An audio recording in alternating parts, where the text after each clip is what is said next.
Hello everyone, আমি তিথি আছি sunrise education consultancy as a councillor হিসেবে। আজকে আমি কথা বলবো স্টাডি ইন ইউকে নিয়ে।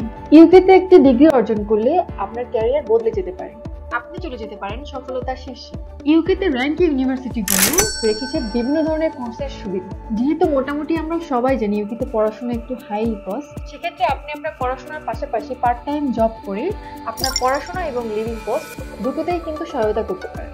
আইএলটিএস দিয়ে তো আমরা খুব সহজেই ইউকেতে যেতে পারি, আবার অনেকে চিন্তা করি যে উইদাউট আইএলটিএস যাওয়া যাবে কিনা। যাদের আইএলটিএস নেই তারা কিন্তু খুব সহজে এমওআই দিয়ে অ্যাপ্লাই করতে পারেন ইউকেতে। তাছাড়া আপনি আপনার একাডেমিক কোয়ালিফিকেশনের উপর ডিপেন্ড করে পেয়ে যেতে পারেন বিভিন্ন ধরনের স্কলারশিপ। আমরা আপনাকে ইউকে যাওয়ার ফুল প্রসেস সম্পর্কে অ্যাডভাইস দিব এবং হেল্প করব আপনার সঠিক ডকুমেন্টগুলো সাবমিট করতে। এছাড়া অ্যাপ্লিকেশন শুরু থেকে শেষ পর্যন্ত আমরা আপনাকে অ্যাসিস্ট করব পুরো গাইডেন্স দিয়ে। কিন্তু ইউকেতে যাওয়ার জন্য আপনার কিন্তু লাগবে অনেক ধরনের রিকোয়ারমেন্টস। তো কি কি রিকোয়ারমেন্টস লাগবে সেগুলো জানতে আপনাকে ভিজিট করতে হবে আমাদের অফিসে, অথবা স্ক্রিনে দেওয়া নাম্বারে যোগাযোগ করতে পারেন আমাদের সাথে। আমরা স্টাডি ইন অ্যাব্রোডের সকল ধরনের সার্ভিস নিয়ে পাশে আছি আপনার। তো আর দেরি না করে আপনার স্বপ্নের কাছে ইউকেতে অ্যাপ্লাই করার জন্য খুব দ্রুত চলে আসেন আমাদের কাছে। তো আজ এই পর্যন্তই, ভালো থাকবেন, দেখা হবে অন্য কোনো ভিডিওতে অন্য কোনো টপিক নিয়ে। ততদিন আমাদের ইউটিউব চ্যানেল এবং ফেসবুক পেজে সংযুক্ত থাকতে পারেন বিভিন্ন ধরনের আপডেট পাওয়ার জন্য। ধন্যবাদ।